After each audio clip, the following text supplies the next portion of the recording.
Hello, good morning. Ohayo gozaimasu guys. Happy blessed Sunday. So, yan. Mag-waiting muna tayo. Doon tayo sa next game. So, habang nag-aantay tayo, magpapalit muna tayo ng overgrip. Ito. Papalit natin tong overgrip natin kasi medyo madulas na siya. Kaya, nag-lulus grip na. So yun ang purpose kung bakit mo kailangan magpalit ng grip. Actually ako kung bakit magpalit ng grip is pag talagang madulas na siya. Yung iba maselan, konting dumi lang pinapalitan na nila. Ako kaya black ang binibili ko na grip. Kaya black, at least hindi kita yung dumi niya. Kasi pag white ang kinabit mo, mga 2-3 gamit mo lang, is madumi na siya, kaya papalitan mo na kagad. So itong black, makapit pa siya, pwede mo siyang gamitin. So let's turuan ko kayo paano magkabit ng overgrip. Okay.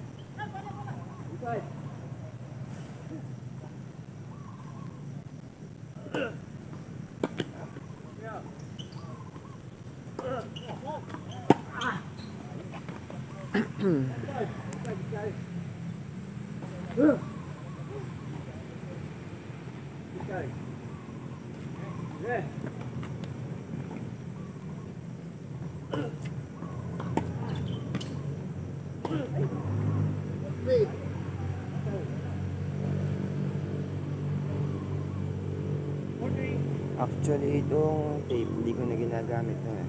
Kaya ako lang siya ginamit kasi ito kasing overgrip, pag kinabit mo siya and napas yung madulas na rito sa baba, sa may taas, makapit pa siya. Ginagawa ko, binabaligtad ko lang.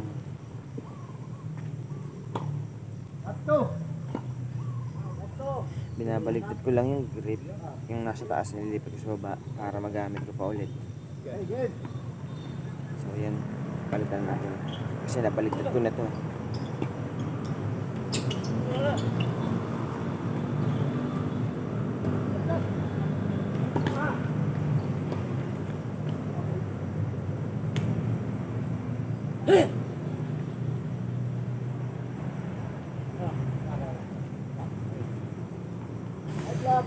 Dati ang gamit kong grip is guide, pero ngayon itong Sarsya gawang China. Yung guide maganda siyang gamitin talaga, pero itong Sarsya napansin ko mas makapit, mura na siya, maganda makapit. Sa Shopee mabibili niyo itong Sarsya, try nyo.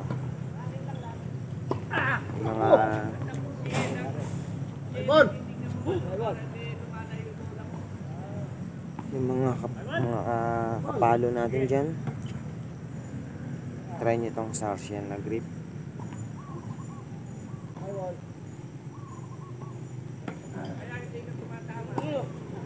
Mura lang siya, pero halos same quality ng guide. Guide kasi is nasa 50 or 40 pesos. Itong Sarsya is 20 pesos.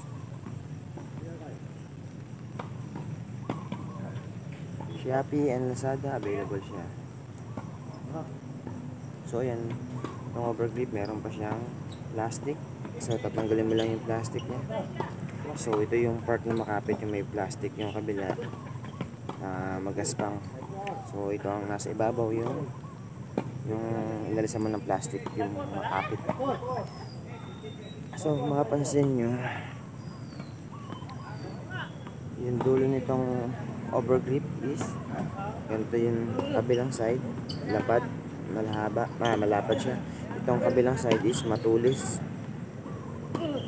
So iba nililito rito, ang ginagawa nila, ito yung inuuna. Actually ito yung pang last mo dapat kasi ito yung may tape. Para pagkatapos mo ikabit, itong lasts, didikit mo na sa dulo. Iba naman sinasabi kasi pang start naka-tape. Ito ang pinang i-start nila, yan, pag ganyan. So pagdating sa dulo, pag in-start mo pag ito in-start mo, itong manipis na ito, pagdating sa dulo, ang ginagawa ng iba, tinutupi pa nila, ginaganyan. Tutupi pa nila pag ganyan, sa kanila, tetipan. So bakit kailangan pang itupi kung meron naman itong ganito, yung ang dulo niya. So ito na yung pang last mo, para di ka na magtupi. So okay, let's go, kabitan natin. Wait!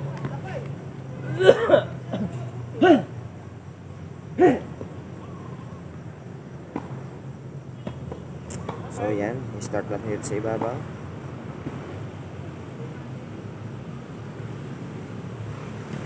Ay, matandali, lalapit ko para makita niya. So dito start. Itong grip neto, ang style nitong grip, dapat huwag mong babatakin kasi pag binatak mo siya, na-stretch siya. Kaya dapat alalay lang yung pagkakahila mo sa grip. So ayan.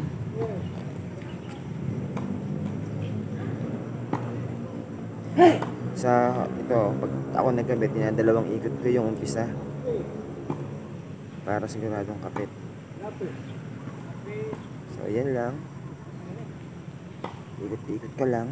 So wag mong batakin mabuti, alalay lang, ganyan lang. Kasi pag binatak mo yan, hahaba ng hahaba yan, may stretch, saka nawawala yung kapit niya.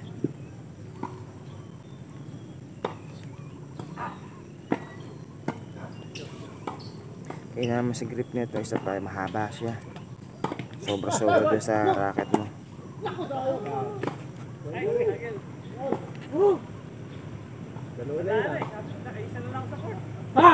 Kaya mukhang masyadong yung pagkakabit ko. Makapal yung pagkakapatong ko. Inipisan ko lang.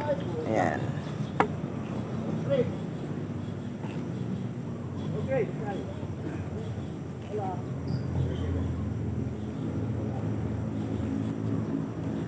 So ayan, ganyan siya.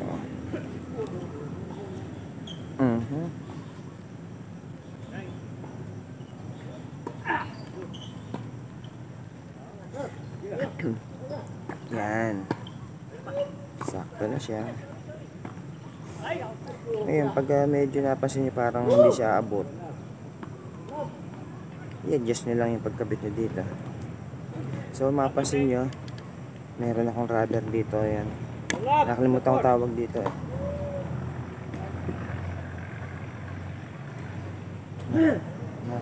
Nakalimutan ko tawag sa rubber na to. So anyway, yung purpose nyan is, kung gusto mo hindi kabitan ng tape, hindi mo nakagamitin itong tape nya, ito na lang ikakabit mo.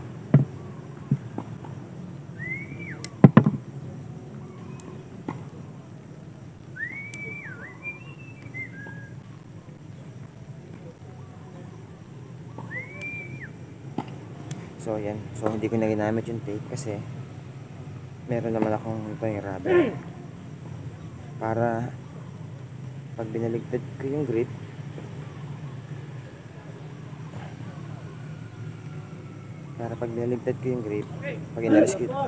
kung may tape kasi pag inalis mo ito, nababakpak na tong grip mo. So kung wala kang kinabit na tape, pag binaklas mo, binaligtad mo, buo pa rin yung dulo niya, hindi siya mababakpak.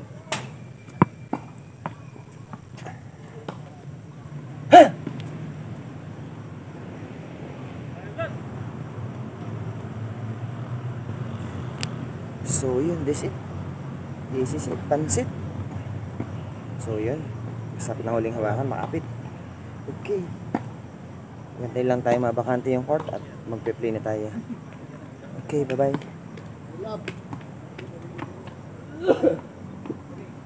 Thank you, arigato, bye bye.